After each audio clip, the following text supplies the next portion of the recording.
Assalamualaikum warahmatullahi wabarakatuh. Kami dari kelompok 8 ingin menjelaskan salah satu metode untuk meningkatkan memori pada otak.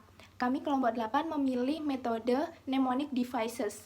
Nah, metode ini kami ambil dari salah satu jurnal, yaitu Jurnal Penerapan Strategi Mnemonic Devices dalam meningkatkan hasil belajar siswa pada mata pelajaran Akidah Akhlak kelas 8 di MTS Paradigma Palembang.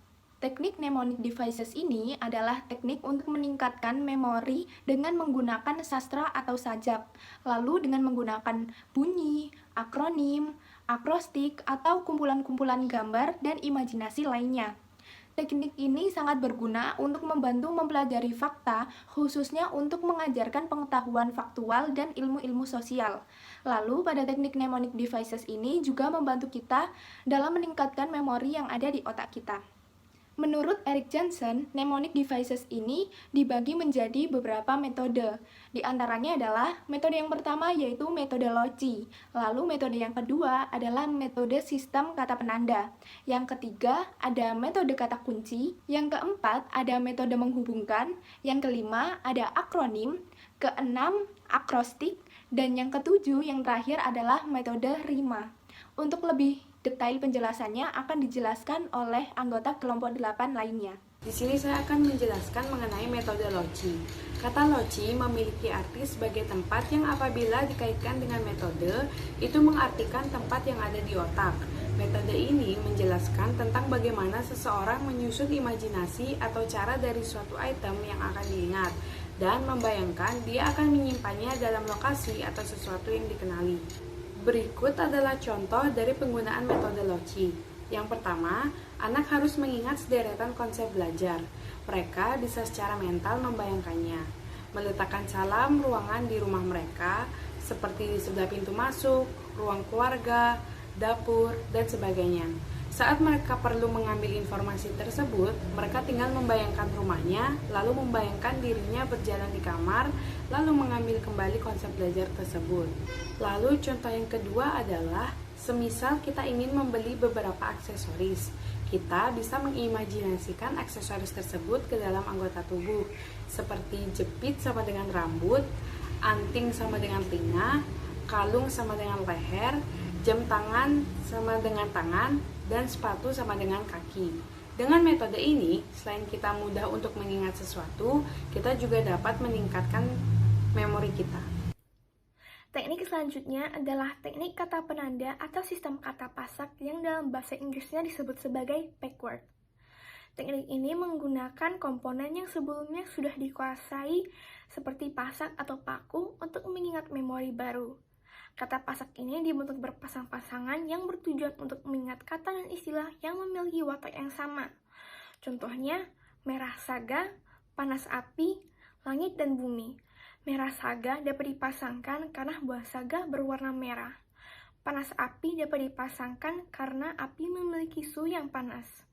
Langit dan bumi dapat dipasangkan karena langit dan bumi merupakan bagian alam semesta kehidupan manusia. Teknik selanjutnya adalah rima. Rima merupakan sajak yang dibuat sedemikian rupa yang isinya terdiri atas kata dan harus diingat oleh siswa. Nah, sajak ini akan lebih baik pengaruhnya apabila diberi not-not sehingga dapat dinyanyikan. Contoh sajak itu seperti nyanyian anak TK yang berisi pesan-pesan moral yang dapat diambil sebagai contoh penyusunan rima mnemonik. Seperti, bajuku warnanya biru, kau ambil bajuku berwarna biru. Kau pakai sendiri tanpa dibantu. Sekolah pakai sepatu, kau pakai sendiri tanpa dibantu. Nah, sajak ini akan diingat oleh siswa untuk mengambil sendiri bajunya dan memakai sepatu tanpa bantuan. Di sini saya akan menjelaskan apa itu metode kata kunci. Metode kata kunci adalah salah satu metode dari teknik mnemonik, di mana merupakan metode yang juga menggunakan imajinasi. Imajinasi yang hidup diletakkan pada kata ganti. Metode ini banyak dipakai pada cara mengajar ke murid untuk menguasai informasi baru, seperti menghafal kosakata asing, menghafal nama negara, ibu kota negara, atau mata uang di suatu negara. Teknik ini membagi pembelajaran sebuah kata asing ke dalam dua tahapan. Yang pertama, melibatkan asosiasi kata asing yang diucapkan dengan kata dalam bahasa Indonesia atau bahasa lokal atau bahasa yang seringkali kita gunakan, bahasa sehari-hari kita, yang terdengar kurang lebih menggambarkan dari kata asing tersebut. Pada tahap yang kedua, subjek mampu membentuk suatu gambaran mental yang menggambarkan interaksi kata kunci dengan terjemahan kosakata bahasa asing. Contohnya,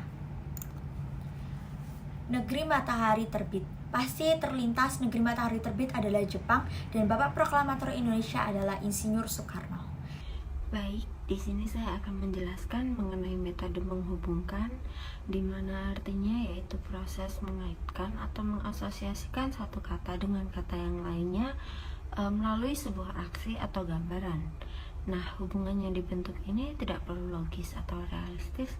Nah, yang terpenting adalah bagaimana hubungan tersebut dapat memicu ingatan seseorang.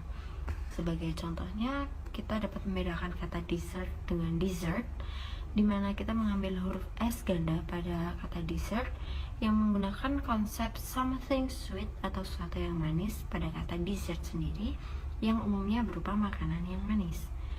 Kemudian selanjutnya kita ada akronim, yaitu kata atau kalimat yang disusun untuk memperkuat daya ingat dengan cara mengingatkan kita dengan huruf-huruf pertama pada suatu singkatan. Nah, terkadang sendiri dalam akronim tersebut juga dimasukkan huruf kedua agar kita dapat membacanya dengan lebih mudah. Nah, untuk contohnya sendiri kita ada dua. Yang pertama ada ASEAN atau Association of Southeast Asian Nation yang menggunakan huruf-huruf pertama untuk akronim ASEAN. Sedangkan yang kedua kita punya Jabodetabek atau Jakarta, Bogor, Tangerang, dan Bekasi yang menggunakan huruf pertama dan huruf kedua untuk akronim Jabodetabek. Akrostik merupakan serangkaian kata-kata, baris-baris atau sajak-sajak yang huruf pertama atau terakhirnya membentuk suatu kata, kelompok kata, atau sesuatu yang lain. Metode ini juga mengingat dengan cara mengambil huruf depan dari materi yang ingin diingat, kemudian dari huruf depan ini digabungkan dibuat suatu singkatan atau dapat juga dijadikan menjadi kalimat. Contoh untuk yang menjadi singkatan seperti singkatan untuk warna-warna pelangi, yaitu Meijiku Hibiniu.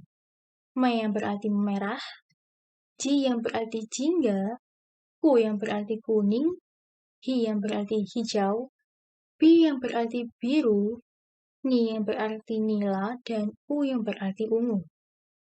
Kemudian, ada juga contoh untuk yang menjadi suatu kalimat, seperti mengambil dari nama-nama planet yang huruf depannya diambil kemudian dijadikan suatu kalimat. Seperti main volleyball membuat jantung sehat untuk nenek putri.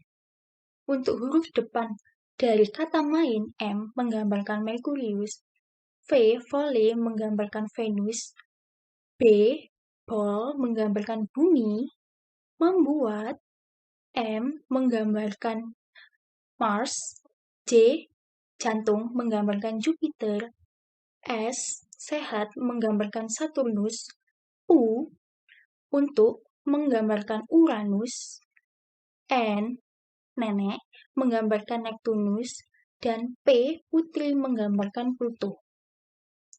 Demikian metode cara meningkatkan memori dari kelompok 8. Sekian dari kami, terima kasih.